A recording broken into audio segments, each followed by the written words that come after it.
Bonjour tout le monde, re-bienvenue pour cette deuxième vidéo sur les opérations intellectuelles. Donc, dans la première vidéo, on s'est parlé rapidement de ce que c'était une OI et je vous ai présenté les trois premières opérations intellectuelles. Maintenant, on va s'attaquer aux quatre autres opérations intellectuelles. Allons-y.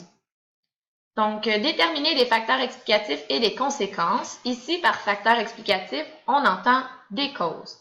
On va demander aux élèves d'identifier des faits qui expliquent une réalité historique, donc des causes, ou qui découlent d'une réalité historique, des conséquences. Et comme ça a l'air simple, cause-conséquence, mais pour la majorité des élèves, c'est quand même un défi de comprendre la différence entre une cause et une conséquence. Une chose que je trouve intéressant, c'est de leur expliquer avec des événements de la vie de tous les jours. Par exemple, pour exprimer la conséquence, je pourrais dire « J'ai mangé beaucoup de bonbons, donc j'ai mal au ventre ». La conséquence d'avoir mangé beaucoup de bonbons, c'est le mal de ventre. Donc, ça peut paraître simple, mais de commencer avec des trucs comme ça peut en aider quelques-uns, quelques élèves. Donc, un exemple rapidement pour les causes et conséquences. L'arrivée des filles du roi fait partie de la politique de peuplement de Jean Talon.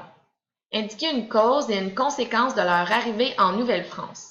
Donc ici, même, je l'ai fait un peu en termes plus de graphique, avec les causes à droite, les conséquences, puis comme ça, c'est plus facile pour les élèves d'imaginer qu'il y avait quelque chose en place qui a mené à l'arrivée des filles du roi, et cette arrivée-là a eu des conséquences sur la population en Nouvelle-France.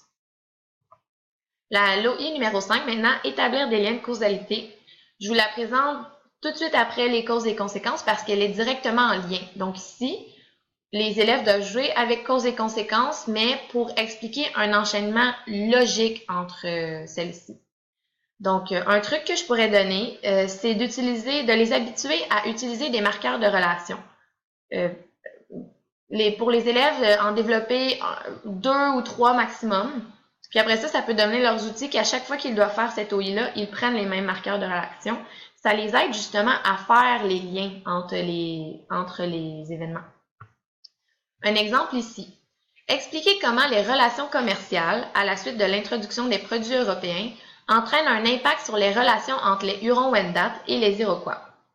Établissez les liens entre l'introduction des produits européens, les relations commerciales et les relations entre les Hurons-Wendat et les Iroquois. Donc, souvent, dans l'examen du ministère, ça va ressembler à ça, les questions.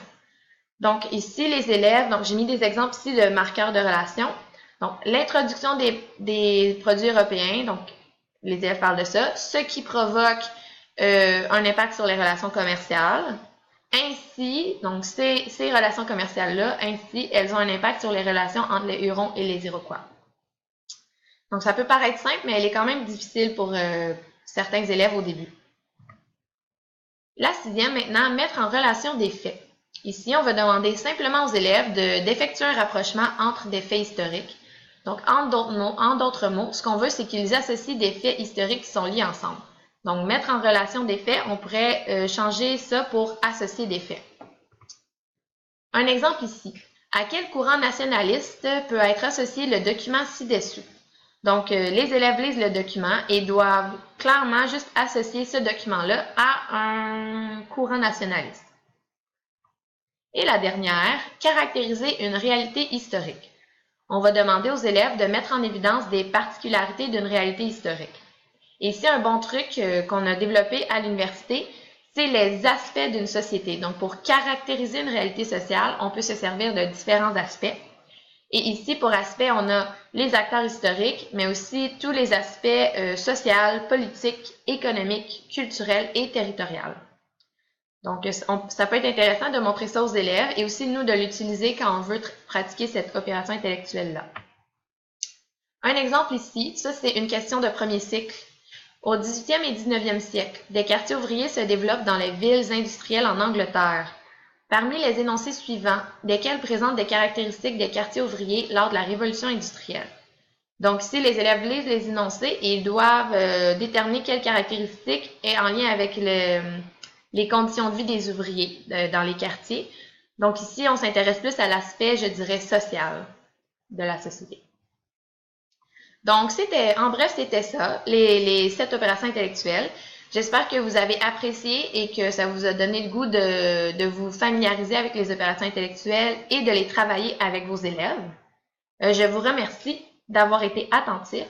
Et ce que je voudrais dire, c'est que, pour terminer, c'est qu'à court terme, ça peut être difficile autant pour nous enseignants que pour les élèves de s'approprier les opérations intellectuelles, mais qu'à long terme, ça peut vraiment devenir notre allié autant pour nous que pour nos élèves. Donc, je vous remercie